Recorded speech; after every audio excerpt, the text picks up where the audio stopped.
Welcome, everybody. Thank you very much for joining us. As always, I cannot wait to introduce our guest to you. But before I do, I want to let you know where you are. I'm in Pittsburgh, Pennsylvania. Oh my gosh, our guest is talking already. Hang on a minute. I thought you asked me. I'm sorry. Nope. I want to let folks know that they're watching Truer MU, which is my channel where I get to just go nuts about anything I'm interested in. Most of it's music. Yeah. Sometimes it's writing. Sometimes it's music. Sometimes it's learning. I hope you I didn't know. enjoy.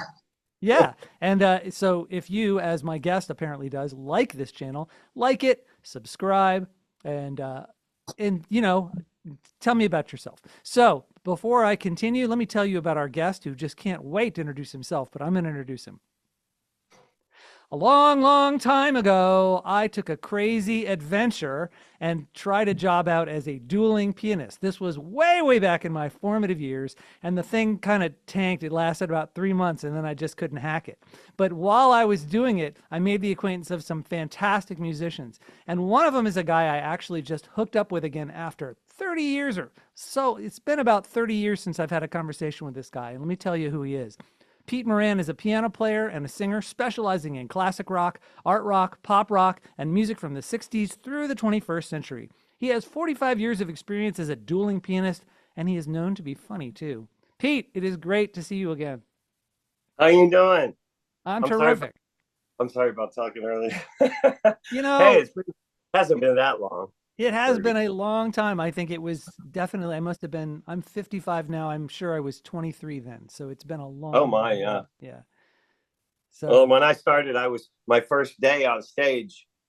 It was only like a week after my 30th birthday. So, oh, so so that you, makes me really old. You were pretty So, late start. Well, let's talk about that. So you were self-taught since the age of 4, isn't that correct? yeah, you said earlier, you said 45 years as dueling. It's 45 years as a musician. Like Oh, pay the dueling piano started in 1991. got it. So just a little before And I did. ironically, dueling piano started right when I decided to get out of music and try to make a living some other way. Oh, and so and that's taken good care of you since then. Well, on and off. If it weren't for the COVID and things like that, Yeah. having to go out of business for a couple of years. Well, I was going to save this question for later, but let's cut to the chase and we'll go back and talk about your early years later. What is a dueling pianist? What the heck is that? Yeah, the dueling name is I guess a misnomer, but over the years, having done this so long, the only the that's my cat, in case you couldn't tell. The only thing that's consistent about dueling pianos from one person to the next, if you ask them, is there is no consistency. So everyone gives you a just different answer. But what it is in general is two people, two piano players in an environment, should be an entertaining environment.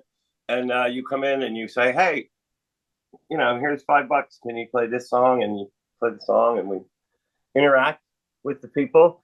And some of the guys over the years, what dueling pianos used to be, what dueling pianos is today, those are all different things. These could be different topics, but it in my situation, when I first came into it, I was coming in as a musician, as a lot of us were in the early 90s.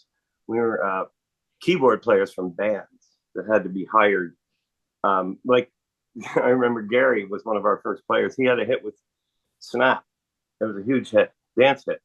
I can't even think of it. You'll think of it. It's one of those omnipresent songs at the time. But we were taking keyboard players and turning them into. I was one of them. They were turning me into a dueling piano player, and I was like, "What's this all about? What's this all about?" So, can you play? And I came down, I auditioned, and then what can you do? And then we start doing it, and they start showing us bits that they do on stage, where we bring the people out and they do a dance to this, and they put their hands like this. And I said, people don't really do this. And it became an enormous. It wasn't us that came up with it, but dueling pianos was almost as big as stand-up comedy hit in the middle of the 90s. And with all their big shows and everything, a lot of big clubs open around the country. Some of them are still in business, some are not. Yeah.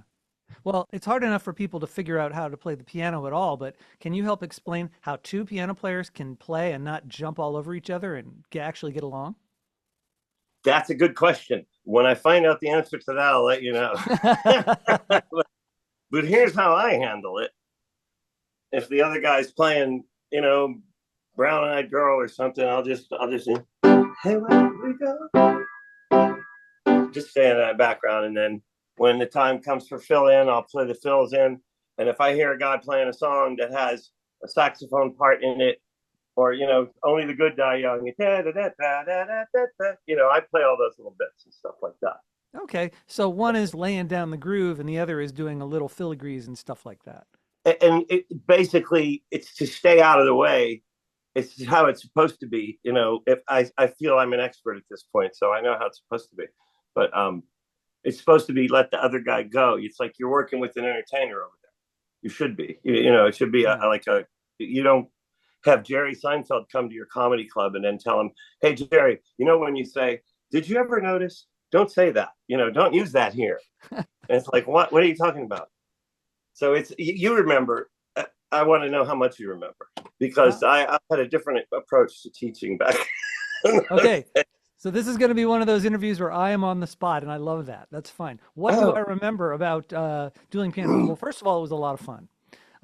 It was cool to be face to face with another piano player, and between the two of you, you could do a lot of stuff. You could make the piano sound more like a band because, like you said, if I'm busy keeping the groove, somebody else can play that saxophone line. And of course, you can do Yes. vocal harmonies together, and that's cool. And of course, with two personalities, you play off each other. One of them can be the straight guy, or one of them can be, maybe a little goofier than the other. So I mean, I remember it. And also, it can be exhausting. I remember there was 4 or 5 sets in a row. Starting at 10 p.m. going to 2, and it's really nice to have somebody else to lean on. To let you, maybe not think for a second and they can take over. So there's it's like two stand-up comedians on the stage at once and they can tag team. That's pretty. You sure you didn't quit? That's pretty much it. Well, I didn't quit being a piano player. I quit No, that you gig, but you sure didn't. Your music's fantastic. I listened oh, to it. I really enjoyed it. thank you, Um, Pete. Not all of it, but I will. So I didn't have so much time. We just got reacquainted after all Yes. these years. Yes, because I was watching another one of your podcasts and you were talking about what was going on in Buckhead in Atlanta, and I didn't know if you remember those days. I think we were off a lot of the times to go because we had rehearsals. I think Yeah. before the club opened. Yeah, we rehearsed for a good two months or so. Or, yeah, I mean, I okay, I'll tell my story. I answered an ad in the paper and met Michael Williams, who was the president of Jelly Rolls at the time, and I played him "Oh Darling," the Beatles song, and that's how I got the gig. He apparently liked how I played it, and he invited me and flew me out to Pittsburgh to see Jelly Rolls there, where I met you and Ron.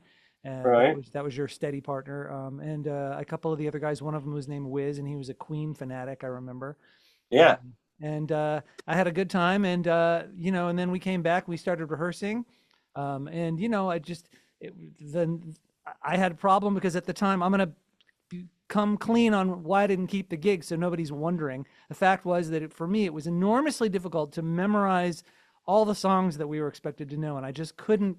I just couldn't keep up. I mean, if I'd stuck it out another year, I'm sure it would have been great. But it was very late at night, and my voice was going, and I was trying to remember all these songs. It was like drinking from the fire hydrant, Yeah. in front of a live audience that expected me to be funny. Now it was a good time, but it was just more than I could do. I just didn't have the professional chops to be able to pull it off. Well, that's good to know that because that's not what I remembered. I don't remember you having any difficulties. I remember you being a good piano player, and I remember all that. But I do remember the grind.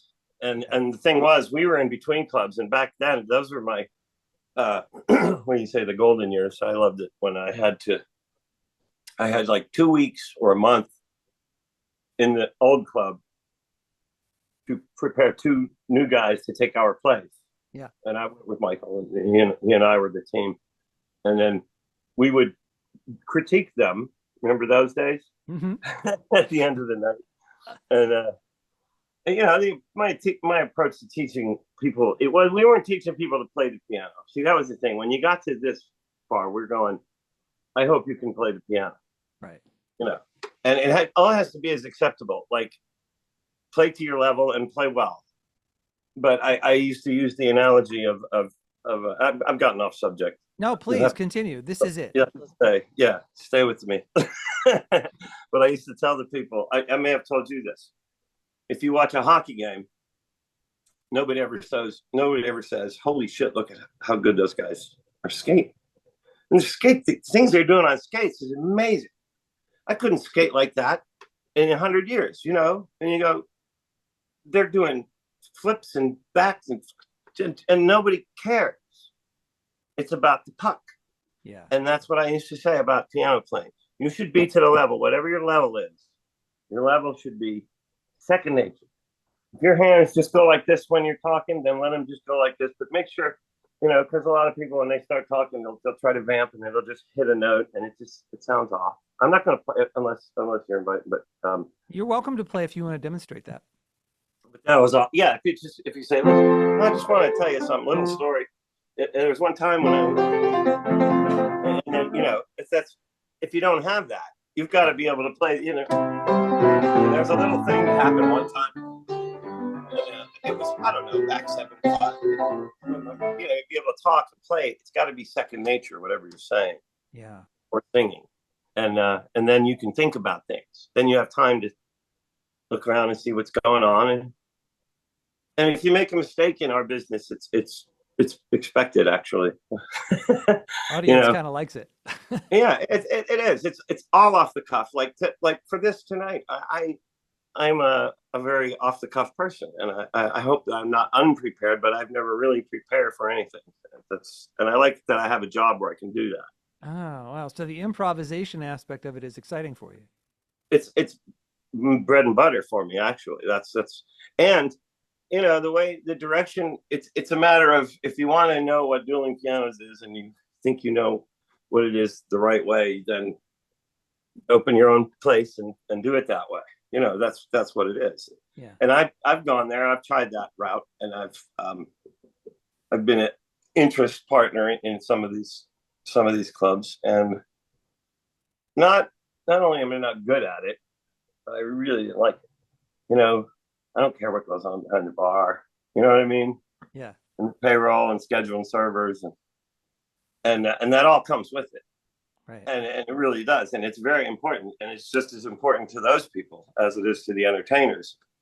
And you know, some of the best places are where they treat the entertainers well and they treat the bar part of it separately. But it's overall, as I'm getting older, I don't think anyone's ever said this in any other job, but there's the younger people coming up that are better looking and they don't know half as much as I do. Yeah, well, that's partly what this interview is about, is to, you know, get at your experience. Now, I want to ask you something. You said, you know, that you really like to improvise and it's bread and butter for the job. But I mean, so much of the job, there's a lot of stuff that has to be consistent and the same.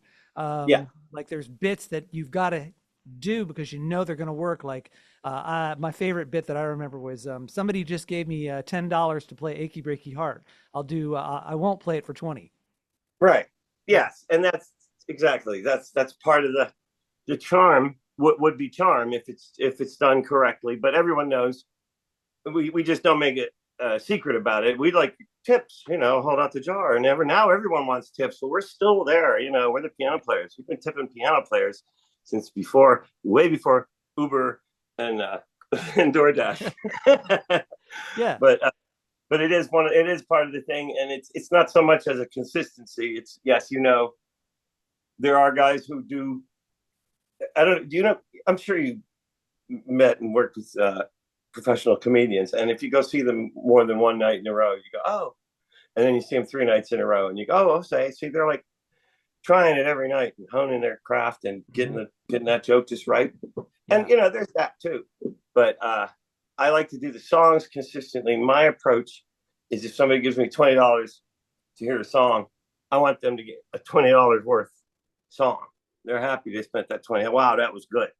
You know, and I don't want someone making fun of my song, $20 and then playing a crappy one verse of the song and making jokes all through it either, Right, right, but right, that's right. part of the the dueling of the dueling pianos. You're just interviewing one dueling piano player. So my side. I hadn't even thought of trying to interview two of you at the same time. That would have been great. I'm glad you said that. I was going to ask you this question later. There's in this job, you've got two aspects. You've got musicianship and you've got showmanship. And I want to ask you about where they intersect and where do you have to choose one over the other? You just talked about it a little bit. Like if somebody gives you $20, then it's time to up the musicianship because they deserve it. But Yeah. so talk more about that. Well, that's a good point. It's a lot of gigs as I'm getting older. A lot of places are doing theaters, like local theaters in town, and working a lot with Mark out of New York. So we play theaters, and that's my favorite place to play it. But you have to treat everything like a stage, like even if you're playing in the corner in a sports bar. Is my point. And starting with owning the stage, I think, is where it allows you to be comfortable and relaxed. You don't worry about how this sounds, how good it is. And this, I will honestly say, is over many years, many years, this is my retrospective way of looking at it. But yeah, the being relaxed and being absolutely in the zone, as they call it, is the best spot. And then it just comes out better. The music, I just play it better. I suddenly remember all the little flourishes and I nail them, Mm-hmm. But And you don't always nail those things when you're doing the. yeah, that's what kicked me out of the job was I could not find the zone, at least not as a piano player. As a singer, I felt great. I really loved the singing part. But when it came to the piano playing, at the time, I had a lot of problems with my playing. Maybe they weren't apparent to you, but in my right hand, I couldn't play fast. The left hand, I could barely keep that dun dun dun dun dun dun dun going. I could not get in the zone. I felt so clumsy. Right, like I could do umchuck stuff. That was fine. But if Yeah, you need, I could even play an Alberti bass. You do do do do do do do do. But if you needed me to yeah. do some kind of blues thing, man, it took me 15 years to finally learn how to do that. With lessons. But do you remember though? There was, to be fair to you, we weren't the best teachers. The best. I mean, see what I've learned over the years, and I don't put it into practice anywhere because I'm no longer in a. When I was with that first company when I met you, I started in 1991, and then I became their entertainment director, and then we opened the five or so right in a row, and so all during that time, that was me, training people about Mhm. and doing it really. Well, you got to learn how to teach. So don't cut yourself down. I'm sure you worked on it. Yeah, and times were different. Yeah. You know, you just came right out and said it. Then that sucked. You know, listen. Maybe down the second time around, you might want to try. The question I It. loved is why can't you do that? That was my favorite question. Why can't you Oh do yeah, that? I I did the same. don't know why I can't do that. Why can't you do this? I didn't exactly. I don't remember if I said that, but if I did, I apologize. No, I don't think so. But what I've tried to do over the years as an instructor that I'm not in a job anymore, but I know that I work with people that are just starting a lot, and I work a lot in Florida. That's where and I like to share my knowledge if I have any. Do you know what I mean? Yeah. It's like it took me a long time to get to know some of these things, and they're very detailed and very specific, but it sounds like just an old man rambling on about it. But if you don't pay attention to detail in any situation, so that's it. That's the business that I do. But I also like to do. I like to be hired for filling keyboard playing jobs and things like that too, where you still go out and do the rock star thing with the lights shining on you and everything. Yeah, yeah. Well, I want to know how you got so good because your right hand is phenomenally fast and you're a wonderful fastball, excellent pianist. You say you taught yourself. Is that correct? Never had a teacher? Never. Wow. Well, how did you do that? Well, I'd say in 1978, I think I went to the Pied Piper in Huntington, West Virginia, and I sat down with a guy in the music room, and he says, "I was, I'm not." And he goes, "You pretty much not much I can show you," but he said, "Just try these riffs." And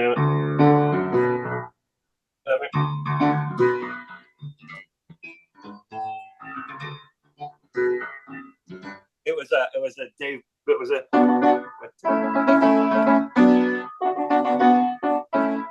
And as a jazzy thing, so I was like into that, and then I never took that beyond that in any way, shape, or form. But nowadays, I play with my left hand like a bass guitar. Yeah. So if I'm playing any song, just name any song. Okay. How about Modern Woman? Okay, any song that I know, a better one. Okay. I don't want to use one we've I'm already just done. How about Bohemian Rhapsody? there. You go. It's history of love. This is from Congress. And it goes, the song.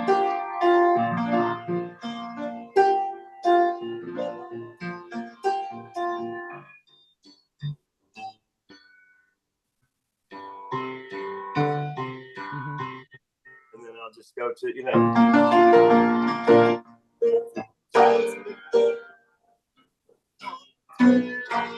I play the lines that are played on the bass guitar. Another Yeah. Queen song is "You Have Some Moran Show." The Killer Killer Queen. Queen. Yeah, so my left hand, and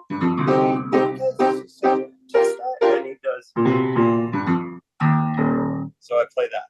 I Hmm. just try to keep the left hand like the bass, and I try to keep the groove like the song. So it's not always exactly right, but with just the right and left hand, I try to get the feel of the original artist when they were doing the song. Is this the detail oriented you're talking about? The details you have to pay attention to? This is details for playing, yeah, but that's just for me because I gave up on, you know, you can't ever ask a person, as you said, why can't you do that, or whatever you would say. You can't ever ask a person, but they're going to do something that you've never seen before, also, and Yeah. you learn from each other, and that's what happens. Right. So, I've learned a lot of these things. As a matter of fact, that very song you mentioned, I've never sat down and learned to play. But I play it every night I work. Hmm. And I've only learned it by sitting across from the other guy and then a lot of times going, oh, it's supposed to go like this, and then correcting it Yeah. because he's learned it from a third guy and he's learned it from a third guy. And so that's what, in our business, sometimes people will say, if you play cover music for a living in any way, shape, or form, that's all I've done is covered music for years. But if you turn on the radio and you hear a song like Piano Man, for instance, there was a while there for the first, I don't know, 7, 15 years, I would turn it off. I would go, ugh. And then later on into it, I go, I should probably listen to that. And then I do. And then I go, wow, is that different than what we're playing out there, putting out as a product? Oh, you want to explain? You want to demonstrate? Yeah, well, I don't have, if I had a harmonica, the interest, and then the harmonica.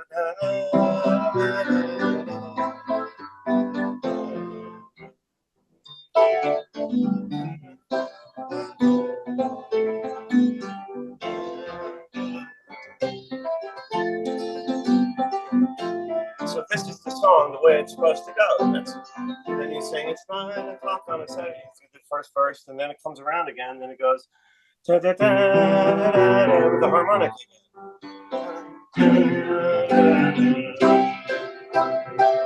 Then he comes in and says, "Son, can you play?" Because he's building to it. Yeah. And so many of the people will just cut that out completely. That's irrelevant to the song. It's a harmonica. It's a secondary instrument. This is the headbutting that I've been doing all the years. Is to say this song is famous because it sounds like this, And good musicians can play their own version of it, but don't start from there. Like if you're starting to learn, you can put your own take on a song, but not to the point where your people don't recognize it, because remember, you're playing cover music.